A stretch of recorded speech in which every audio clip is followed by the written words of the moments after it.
إن الحمد لله نحمده ونستعينه ونستغفره ونعوذ بالله من شرور أنفسنا ومن سيئات أعمالنا. من يهده الله فلا مضل له ومن يضلل فلا هادي له، وأشهد أن لا إله إلا الله وحده لا شريك له، وأشهد أن محمدًا عبده ورسوله. يا أيها الذين آمنوا اتقوا الله حق تقاته ولا تموتن إلا وأنتم مسلمون. يا أيها الناس اتقوا ربكم الذي خلقكم من نفس واحدة وخلق منها زوجها وبث منهما رجالا كثيرا ونساء، واتقوا الله الذي تساءلون به والأرحام إن الله كان عليكم رقيبا. يا أيها الذين آمنوا اتقوا الله وقولوا قولا سديدا يصلح لكم أعمالكم ويغفر لكم ذنوبكم، ومن يطع الله ورسوله فقد فاز فوزا عظيما.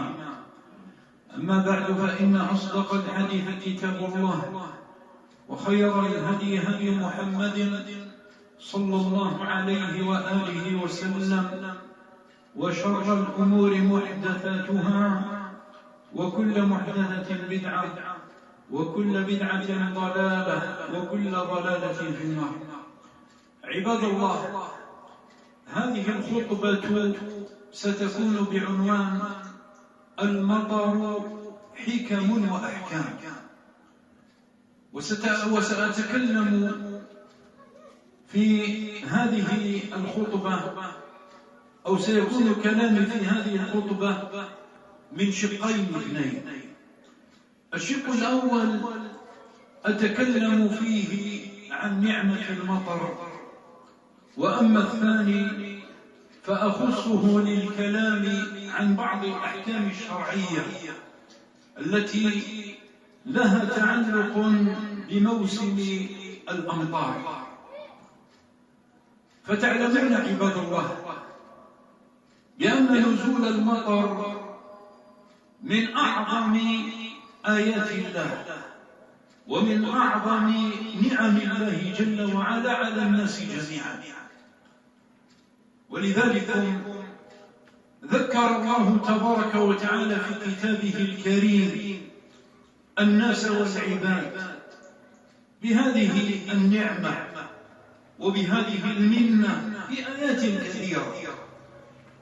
وسأستعرض معكم في بداية هذه الخطبة شيئا من تلك الآيات القرآنية التي ذكر الله تبارك وتعالى فيها الناس والعباد بنعمة إنزاله جل وعلا لهذه الأمطار. قال الله تبارك وتعالى كما في سورة البقرة: يا أيها الناس اعبدوا ربكم الذي خلقكم والذين من قبلكم لعلكم تتقون، الذي جعل لكم الأرض فراشا، الذي جعل لكم الأرض فراشا وأنزل من السماء ماء فأخرج به يا أيها الناس اعبدوا ربكم الذي خلقكم والذين من قبلكم لعلكم تتقون، الذي جعل لكم الأرض فراشا وأنزل من السماء ماء فأخرج به من الثمرات رزقا لكم فلا تجعلوا لله أندادا وأنتم تعلمون. ففي هذه الآيات بعد أن أمر الله جل وعلا الناس بأن يعبدوا الله جل وعلا وحده ولا يشركون به شيئا، ذكرهم الله جل وعلا بمعاني الربوبية، بمعاني ربوبية الله الدالة على أنه الأحق بالعبادة. يا أيها الناس اعبدوا ربكم، فهو الرب الخالق الرازق المتصرف في هذا الكون، النافع الضار المحيي المميت، فهو الذي يستحق أن يعبد وأن يؤله، لا الآلهة الباطلة التي لم تخلق شيئا ولم تفعل شيئا ولا تملك لنفسها ضرا ولا نفعا. يا أيها الناس اعبدوا ربكم الذي خلقكم والذين من قبلكم لعلكم تتقون، الذي جعل لكم الأرض فراشا والسماء بناء وأنزل من السماء ماء فأخرج به من الثمرات رزقا لكم. هذا المطر نازل من السماء عباد الله، من أعظم نعم الله جل وعلا على الناس، فبه يحيي الله جل وعلا الأرض، وبه يخرج الله تبارك وتعالى به من الأرض النبات الذي به حياة الناس وبه حياة الدواب، وأنزل من السماء ماء فأخرج به أي بذلك الماء والمطر من الثمرات رزقا لكم. ثم قال فلا تجعلوا لله أندادا، لا تجعلوا لله شركاء تعبدونهم من دون الله وتدعونهم من دون الله وأنتم تعلمون بأنه لا أحد يستحق العبادة إلا الله وحده لا شريك له. فهذه الآية كما سمعتم عباد الله ذكر الله جل وعلا بها العباد بنعمة المطر، وأنه بسبب هذه الأمطار تخرج من الأرض أرزاق الناس من حبوب وخضر وفواكه وما يشبه ذلك. يقول الله تبارك وتعالى في آية أخرى وهو الذي أرسل الرياح بشرا بين يدي رحمته وأنزلنا من السماء ماء طهورا لنحيي به بلدة ميتا ونسقيه مما خلقنا أناسيا كثيرا. فذكر الله تعالى أيضا في هذه الآية الناس بنعمة إنزال المطر، وبين الله جل وعلا بأن هذا المطر النازل من السماء فيه فوائد كثيرة، فمن فوائده أنه ماء طهور، ولذلك يصلح في طهارة الناس. فالواحد منا عباد الله إذا كان جنوبا وأراد أن يغتسل فيغتسل في هذا الماء الذي ينزله الله جل وعلا من السماء. والواحد منا إذا أراد أن يصلي ولم يكن على وضوء فيتوضأ بهذا الماء فيصير بذلك طاهرا مهيئا للوقوف في العبادة بين يدي الله جل وعلا. وأنزلنا من السماء ماء طهورا.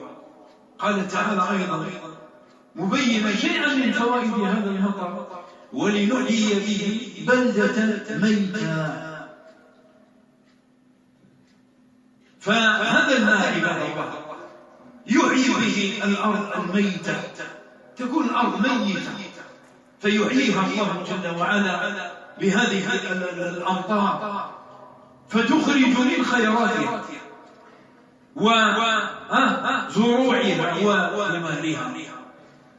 فهذا المطر به حياة الأرض وبه خروج النبات ونحو ذلك، وبذلك يحيي الله جل وعلا أناسيا كثيرة ودوابهم. فهذا الماء هو عصب الحياة، كما قال الله تبارك وتعالى في آية أخرى في سورة الأنبياء: وجعلنا من الماء كل شيء حي أفلا تؤمنون. وجعلنا من الماء كل شيء حي. فالحياة كلها عباد الله لا تقوم إلا بهذا الماء الذي ينزله الله تبارك وتعالى من السماء من خلال هذه الأمطار. ويقول الله تبارك وتعالى في آية أخرى في سورة الأعراف: وهو الذي يرسل الرياح بشرا بين يدي رحمته حتى إذا أقلت سحابا ثقالا سقناه لبلد ميت فأنزلنا به الماء فأخرجنا به من كل الثمرات كذلك نخرج الموتى لعلهم تذكرون. فذكر الله جل وعلا أيضا في هذه الآية شيئا من منافع هذا الماء الذي ينزله في هذه الأمطار. فهذا الماء كما سبق تكون الأرض ميتة فيحييها الله تبارك وتعالى بهذه الأمطار فتخرج للناس أرزاقهم من حبوب وخضر وثمار وغير ذلك. كما أن إنزال المطر فيه حكمة عظيمة أخرى، وهي تذكير الناس بالمعاد.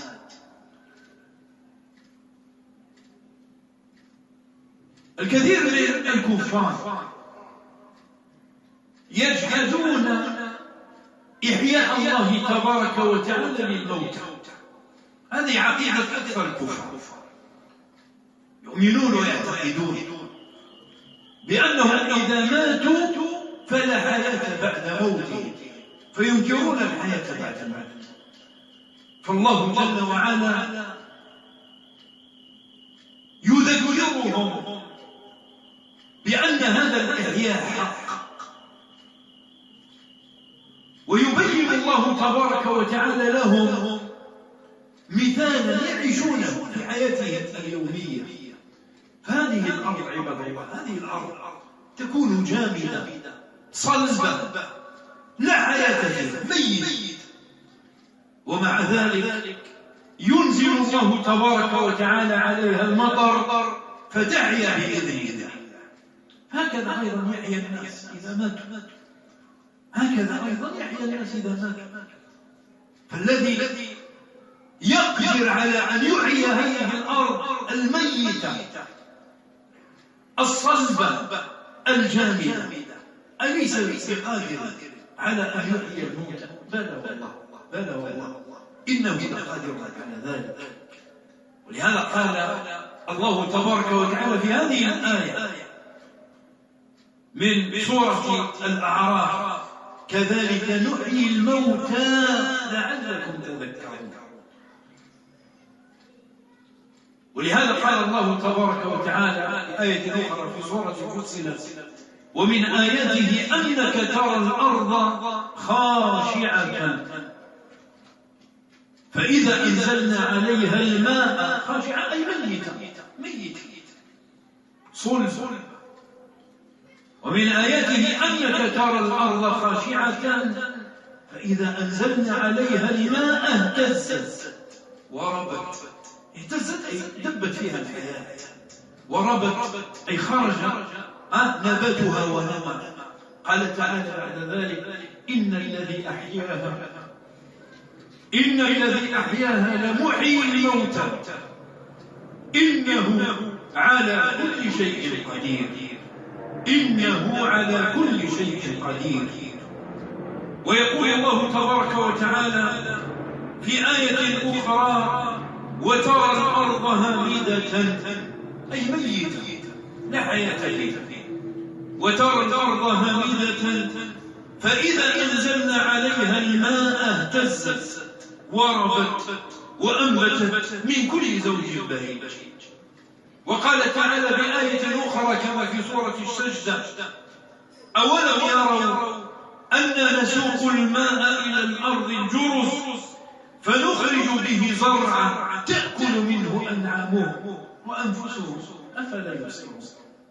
أفلا يبصرون.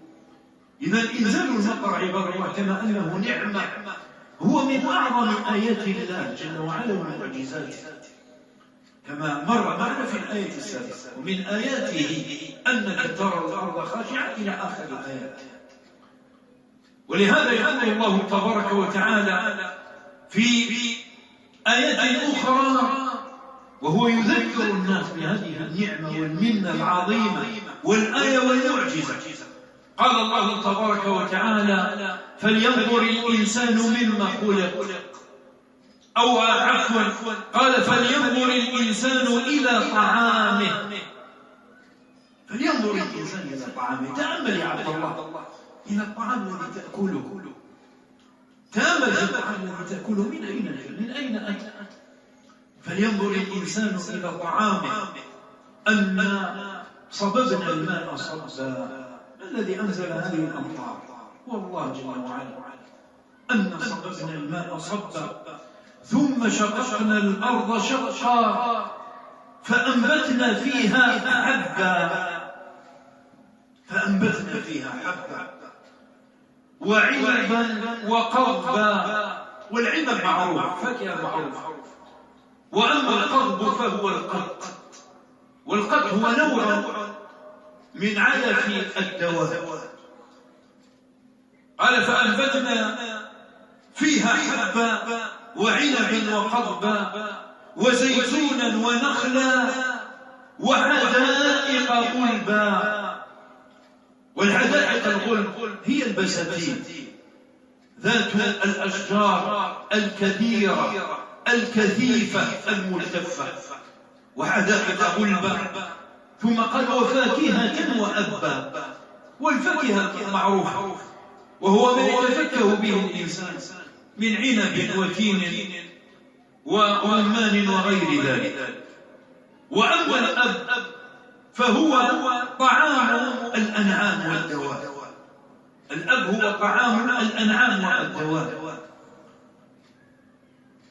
وفاكهة وأبا. ولهذا قال تعالى بعد ذلك متاعا لكم ولأنعامكم. متاعا لكم ولأنعامكم. إذن فهذه بعض الآيات التي ذكر الله جل وعلا فيها هذه الأمطار وبين شيئا من فوائدها ومنافعها. فنسأل الله جل وعلا أن يوفقنا جميعا لما يحبه ويرضاه.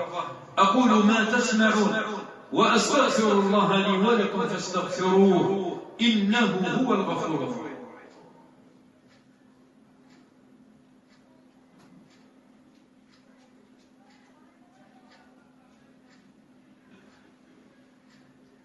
الحمد لله رب العالمين والعاقبة للمتقين ولا عدوان إلا على الظالمين.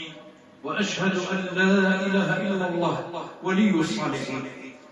وأشهد أن محمدا خاتم الأنبياء والمرسلين. أما بعد عباد الله، فإذا ثبت بأن المطر عباد الله من أعظم نعم الله جل وعلا علينا ومن آلائه علينا، فالواجب على العباد أن يشكروا الله جل وعلا على هذه النعمة وعلى هذه المنة العظيمة. ومن شكر هذه النعمة أن تضاف إلى الله تبارك وتعالى، لأن بعض الناس لا يضيف هذه الأمطار إلى الله تبارك وتعالى. لا يقول هذا المطر من فضل الله من رحمة الله تعالى علينا، بل من الناس من يضيف هذه الأمطار إلى تغيرات أحوال جوية وإلى سحاب وغير ذلك من الأمور، وينسى أن ينسب هذه النعمة إلى معطيها ومسديها وهو الله جل وعلا. ولذلك فإذا رأينا المطر عباد الله فلنبادر إلى حمد الله وإلى ذكر الله جل وعلا، ولنصرح بأن هذه الأمطار من فضل الله علينا ومن رحمته فينا ومن نعمته علينا جل وعلا. ولهذا ثبت في الصحيحين من حديث زيد بن خالد الجهني رضي الله عنه وارضاه قال: صلى لنا رسول الله صلى الله عليه وسلم بالحديبية صلاة الصبح على إثر سماء كان بالليل. يعني صلى فيه النبي عليه الصلاة والسلام صلاة الصبح بعد مطر سقط ليلا. قال زيد رضي الله عنه وارضاه: فلما انصرف النبي عليه الصلاة والسلام من صلاته قال عليه الصلاة والسلام: أتدرون ماذا قال ربكم هذه الليلة؟ قالوا: الله ورسوله أعلم. قال: أصبح من عبادي مؤمن بي وكافر. أصبح من عبادي مؤمن بي وكافر. فمن قال مطرنا بفضل الله ورحمته فذلك مؤمن بي كافر بالكوكب. ومن قال مطرنا بنوء كذا وكذا فذاك مؤمن بالكوكب كافر بي. وجاء في رواية أن الله جل وعلا قال في هذا الحديث القدسي: فأما من آمن بي وحمدني على سقياي فذاك الذي آمن بي. إذن هذا هو الواجب عباد الله، هذا هو الواجب عباد الله، أن نضيف النعمة إلى الله تبارك وتعالى، وأن نقول هذه الأمطار من فضل الله علينا ومن رحمته جل وعلا بنا، ولا نقول سبب هذه الأمطار هو كذا وكذا ونغفر عن هذه الرحمة وهذه النعمة العظيمة من نعم الله تبارك وتعالى علينا. ويسن للعبد إذا رأى المطر أيضا أن يدعو بالدعاء المأثور عن النبي عليه الصلاة والسلام. فقد روى البخاري في صحيحه عن عائشة رضي الله عنها أن النبي صلى الله عليه وسلم كان إذا رأى المطر يقول: اللهم صيبا نافعا، يعني اجعله صيبا، اجعله مطرا نافعا. لأن الأمطار عباد الله في بعض الأحيان قد تكون عذابا والعياذ بالله. كم من أناس أهلكهم الله جل وعلا بالأمطار والفيضانات وأغرقهم. فيسلي المسلم إذا رأى المطر يدعو بهذا الدعاء: اللهم صيبا نافعا، يسأل الله جل وعلا أن يجعله مطرا نافعا للعباد غير ضار. فهذه يعني بعض الكلمات التي يعني أحببت أن أذكر بها نفسي وإخواني في هذه الخطبة. بقي أن نتكلم عن بعض الأحكام الشرعية التي يعني تكون يعني في مواسم الأمطار والبرد ونحو ذلك، وذلك ما سيكون إن شاء الله تعالى في الخطبة القادمة. أسأل الله تبارك وتعالى أن يوفقنا جميعا لما يحبه ويرضاه. اللهم إنا نسألك الهدى والتقى والعفاف والغنى. اللهم إنا نسألك الجنة وما قرب إليها من قول وعمل، ونعوذ بك من النار وما قرب إليها من قول وعمل. اللهم اشف مرضى المسلمين، اللهم اشف مرضى المسلمين، اللهم اشف مرضى المسلمين وارحم موتاهم يا أرحم الراحمين. اللهم اقض حاجة كل مسلم ومسلمة، واقض حاجة كل مؤمن ومؤمنة برحمتك يا أرحم الراحمين. اللهم اغفر للمسلمين والمسلمات والمؤمنين والمؤمنات الأحياء منهم والأموات، إنك سميع قريب يجيب الدعوات. والله تعالى أعلى وأعلم. سبحانك اللهم وبحمدك، أشهد أن لا إله إلا أنت، أستغفرك وأتوب إليك.